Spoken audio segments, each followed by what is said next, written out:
Tenía ojos, por eso creo que se dice ojos de lince. Para ver más allá del horizonte, amigas y amigos, hay que ver esta realidad de a dónde nos está llevando no solo la globalización, sino en general cuáles son las macrotendencias de nuestra civilización, que es lo que he querido hacer hoy. Pero sobre todo, amigas y amigos, hay algo fundamental que tú, con tus ojos de lince, solo tú puedes descubrir. Y es, ¿qué quieres ser? ¿Y a dónde quieres ir? Decía un pasaje del Principito más o menos cuando preguntaba, oye, ¿cuál es el camino que debo seguir? Y le contestaban al Principito, ¿a dónde vas? Si no sabes a dónde ir, nunca encontrarás el camino que seguir. Aquí la clave, amigas y amigos, más que lo que está pasando a nuestro alrededor, es que tú puedas encontrar la razón de ser de tu propia vida. Que tú puedas responder preguntas fundamentales que todo ser humano debe hacerse alguna vez. Una concreta es: ¿para qué estoy aquí? ¿Para qué estoy en este planeta con sus problemas, con sus oportunidades, con sus cosas fascinantes como es esta sociedad en la que estamos inmersos, la sociedad del espectáculo? Octavio Paz, cuando fue la Revolución Zapatista, escribió un ensayo sobre esto. Él citaba a otro autor, a Guy Debord, en marzo-abril de 1994 en la revista Vuelta, y decía algo más o menos así: la tecnología nos ha llevado a la sociedad del espectáculo, y si los antiguos tenían visiones, nosotros tenemos televisiones. Si los antiguos se guiaban por esos temas de sus dioses y sus manes, nosotros nos guiamos por el impacto que nos da precisamente la televisión, entre otras cosas, este círculo mediático. Poco después, Giovanni Sartori acuñó un bello libro, hizo un libro bello, breve, que lo recomiendo, que se llama El Homo Videns. Y él habla precisamente de que el Homo sapiens, que tiene estos 200.000 años, está pasando a ser finalmente el Homo Videns. Nuestra realidad, amigas y amigos, se está convirtiendo ya no en lo que es propiamente, sino en lo que vemos, en lo que nos impacta, en lo que nos genera precisamente el mayor impacto y la mayor satisfacción, de alguna manera visual y efímera. Es, si antes veíamos en una perspectiva distinta, hoy la televisión, en los tiempos de que hablaba Paz, nos da ese espectáculo, esa visión efímera del espectáculo, en aquel caso de la televisión. Y hoy el internet, afortunadamente, nos permite ir varias veces más rápido que la televisión. El espectáculo es 24 horas continuas, segundo a segundo. Hoy, amigas y amigos, es precisamente esa sociedad del espectáculo la que está también atrás. Pero hay algo que nos decía también Paz: la civilización del espectáculo es cruel. Los espectadores no tienen memoria y por eso tampoco tienen remordimientos ni verdadera conciencia. La era de Gutenberg, de la imprenta, nos dice Sartori, se terminó y dio paso a la era de la televisión. Hoy vemos las cosas más que leerlas. Y eso ha hecho que la sociedad también cambie a la hora de actuar con la realidad. Vargas Llosa hace poco publicó un nuevo artículo sobre sociedad del espectáculo y decía: de la sociedad del espectáculo surge un mundo en el que el primer lugar de la tabla de valores lo ocupa el entretenimiento.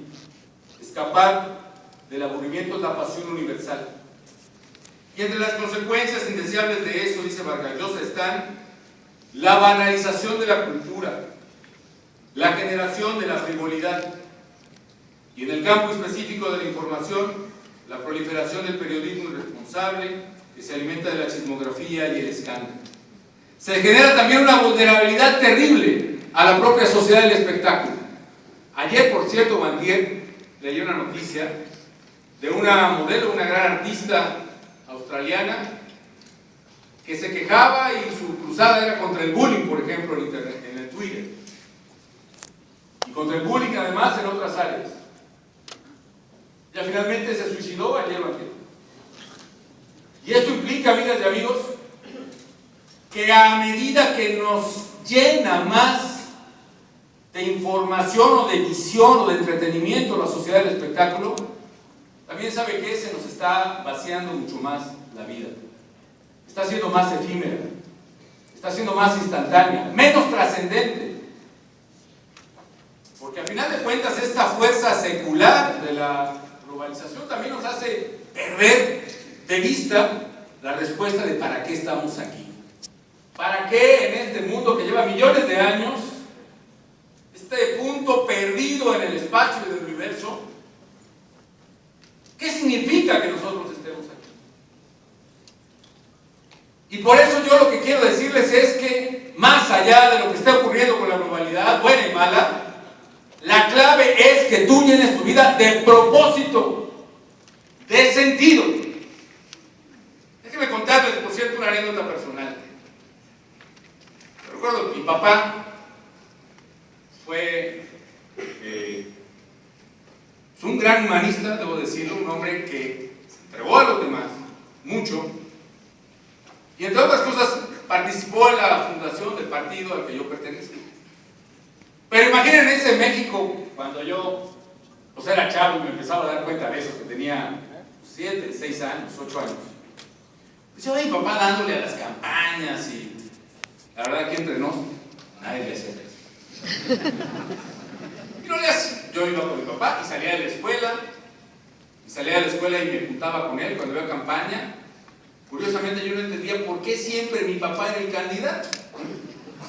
La verdad que en aquella época, amigos, solo había un partido político fuerte. Todos los gobernadores eran de un partido, todos los senadores, casi todos los diputados y casi todos los alcaldes. Y era un régimen duro. Es más, cuando estudiantes como ustedes se atrevieron a protestar, fueron ferozmente reprimidos, masacrados, como fue en Tlatelolco del 68 y en Jueves de Corpus del 71. Y mucha gente desapareció además. Y por eso nadie quería enfrentarse a ese, como dijo el propio Octavio Paz, ogro filantrópico. Y sin embargo mi papá y otros cuates pues seguían en esa, yo decía, esa obstinación. Y siempre el candidato, ¿por qué? Porque nadie más quería ser candidato, no porque fuera, digamos, el ídolo de las multitudes, pues nadie quería hacerlo. Y yo lo acompañaba y tocábamos puertas y repartíamos volantes. Y me acuerdo que nos prestaban una camioneta Renault 4 viejita y yo ya le sabía poner las cornetas del sonido y empecé a hacer mis primeros discursitos ahí en las esquinas de mis pueblos. Y ya crecí y teniendo un poquito más o menos de la edad de ustedes. Pues un día ya cansado de muchas cosas que nos pasaban, pues fui con mi papá y le dije, mira, yo ya paso, ¿no? Ya no quiero hacer esto.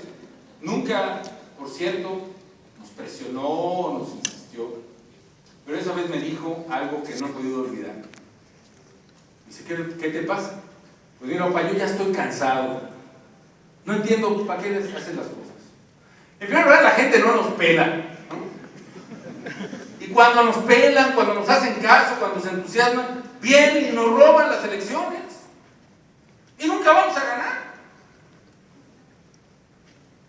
Y me dijo, sí, tienes razón, así es. Tienes que aprender una cosa. Lo que estamos haciendo, no lo estamos haciendo meramente para ganar.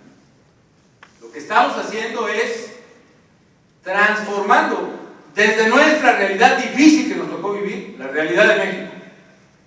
Y te voy a decir una cosa, lo que estamos haciendo no es simplemente para ganar esa alcaldía o esa gubernatura, que a lo mejor no lo vamos a ganar. Aquí en esta casa, aquí entendemos la caridad, aquí entendemos el servicio a los demás, aquí entendemos el amor al prójimo haciendo esto precisamente. Si queremos amar al prójimo, tenemos que hacerlo con una cosa que nos ha tocado hacer de acuerdo con nuestros talentos y nuestras limitaciones, que es servir a los demás, cambiando por una vía pacífica una realidad violenta de México. Y no te hagas ilusiones, México. No, nunca nunca te va a tocar ver siquiera a un gobernador que salga de Acción Nacional. Deja tu presidente, nunca.